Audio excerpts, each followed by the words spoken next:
Good morning, good afternoon, good evening. Hope you are all keeping well. In this video, I'm here to discuss, as the title says, West Ham will consider offers for any players. This is off of the back of a tweet from ex-West Ham employee, and to quote him correctly here, he says he was replying to someone else, and he said West Ham will consider offers for anyone at this point within reason.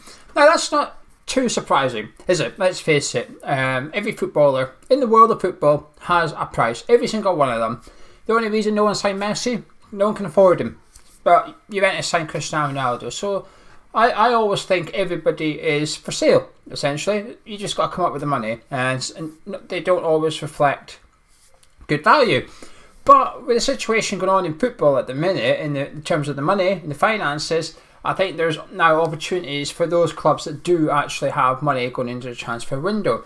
Now, while I've been ignoring all the transfer rumours in terms of players linked to your club. So, for example, we are linked to Dyer at the weekend.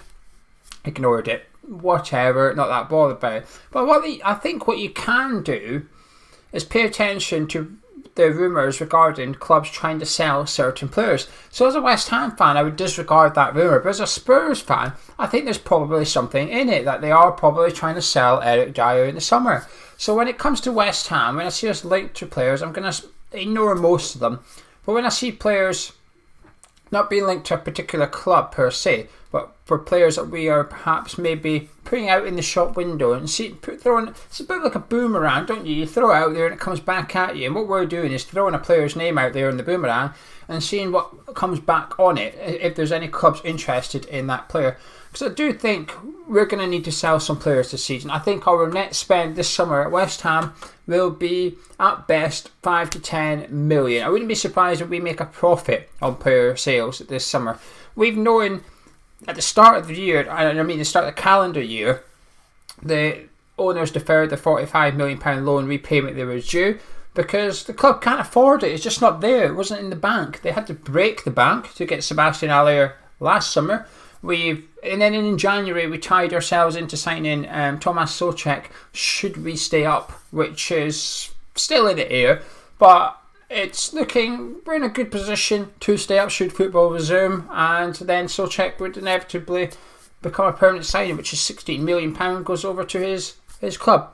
We're £16 million out of pocket already without all this going on. Now we add in the circumstances we're in, which is Premier League clubs are set to lose between 40 to 80 million on average, and West Ham are bounded around about the £45 million mark when you look at the TV money, matchday revenue, potential refunds for season tickets. West Ham will lose out on 45 million. Now that 45 million has got to come from somewhere. It's a great big gaping hole in cash flow, in the income. You know, you do your balance sheet, you've got this money coming in, so you can spend that much money. We've been spending that much money, and suddenly 45 million of the income's gone, so you've got to balance it up, haven't you? Now, the players have obviously taken a wage deferral, but that's what it is. It's a deferral. They're still entitled to that money further down the line. And I think it almost creates a dangerous, I don't know what you want to call it, future. It becomes more fragile, if you like. I was looking at the EFL thing earlier today. Don't know why. I just was. So, and Andy Holt, who I follow on Twitter, very good account to follow on Twitter if you don't already. He's the owner and chairman of Accrington Stanley, and he's very, very open. He interacts with fans of all football clubs. You ask him a question, he will give you an answer mostly, and it's very honest. So he was getting asked about money in regards to football, and he was basically saying EFL at the minute, it all sounds good, but what they're doing is they're getting payments made early, so they're getting early payments from the Premier League, so they're getting money in advance, and then what they're doing is they're encouraging clubs to take out loans.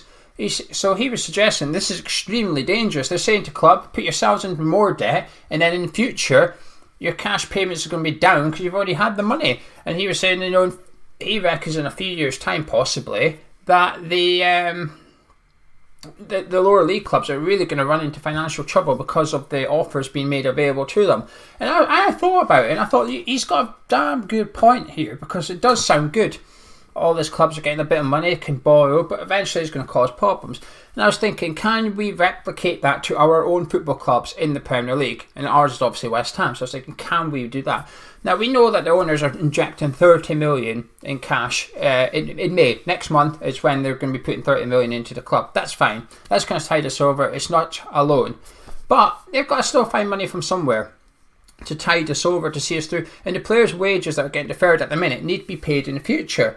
So while short term it's good, our expenditure's gone down, but in the future it's going to increase more. In future they're going to get 100% of their wages plus whatever they've deferred previously. So actually, instead of having a 110 million pound wage bill, you could very much see yourself with 110 million plus 5 million of wages that was saved a year ago or 2 years ago. And that could be dangerous. That could really haunt clubs in future, long term. So going back to the tweet when X put out saying we'd consider offers for all players, we've seen some players linked away at West Ham. Snodgrass, I'm going to use him in a second though. Anderson, Diop and Rice are the main three. Understandably, they're the three with a decent bit of weight in terms of market value. The ones that you'd expect to command a big fee for, and even with all this going on, you think you'd get a decent amount of money for them. So those three are our prized assets, I suppose, and it's the ones that if we were to sell, we would get a decent wedge for and would really help the finances of the football club. But replacing them is not going to be easy. So would we sell these players? I think we will. I think this summer all clubs are going to have to consider all offers for all players, even the ones you don't want to. And Declan's obviously created a storm at the minute because of his form going into the end of the season. We know he's a Chelsea boy, isn't he? Chelsea have had a transfer ban. You'd imagine that they've then got a bit of surplus cash, perhaps. And I still maintain that this summer is a good opportunity for clubs with money, if you have money, or owners with money that want to inject money, to take advantage of what is a really bad situation. You can take advantage of the transfer market. Now, Ole has suggested he's going to do that at Man United, and I don't think he's wrong to be honest with you, because we all talk about wanting life to get back to normal, and eventually we are going to do that. And normal for Man United is buying big players for big money and so on and so forth. And eventually they're going to want to see, there's only so long, as we all sit here and say health's more important, football doesn't matter. That's correct, but eventually our mindset's going to go back to, not quite football's the be all and end all, because I like to think a lot of people's mentality has changed long term because of what we're going through short term. But eventually football's going to go back to the norm, and Ole's obviously thinking, we're going to get ahead of this, we're going to use this as an opportunity to bridge the gap a little bit. And I wouldn't be surprised if the people at the bridge, Stamford Bridge that is, are thinking the exact same thing. And could Declan be that person that they then go get? I am not convinced, to be honest with you, because I think Jorginho and Kovacic have been not world class this season, but they've certainly been as good as they have ever been in a Chelsea shirt. And I'm not sure their positions are necessarily up for grabs. I think they need to be looking at their front three more than their middle three. But we've seen a lot of talk about Felipe Anderson. And Gonzo in previous videos, a month ago probably, 3 weeks ago now, was saying about how Felipe is on his own in London. I wouldn't be surprised if this has sort of forced him to think, actually, I want to go back to Italy after all this. And that's where West Ham could perhaps get the money for. But we have to be realistic this summer.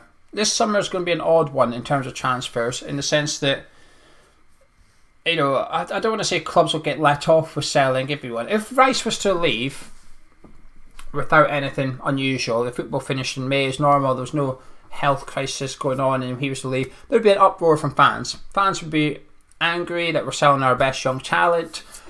But with this, I think, does it give the owners an out?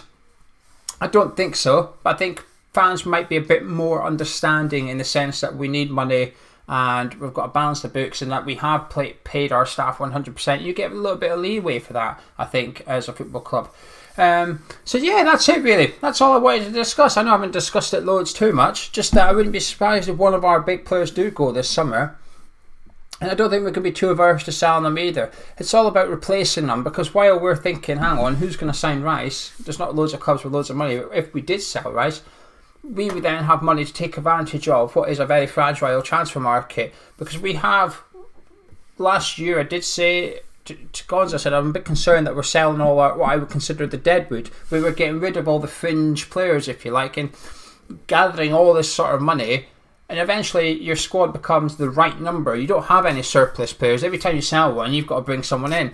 We're obviously 2 down with Zabaleta and Sanchez prior to anyone, and we've got to pay for Souček just to keep him at the club.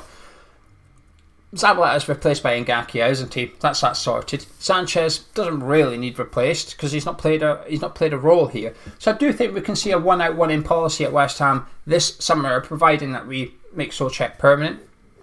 And then if Rice does go, it's essentially a case of we replace Rice, which won't be easy.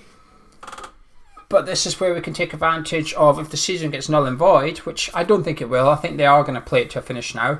But if Leeds don't come up, I think there's our answer. I think our answer is sitting at Ellen Road as we speak. But that's probably content for another video for you.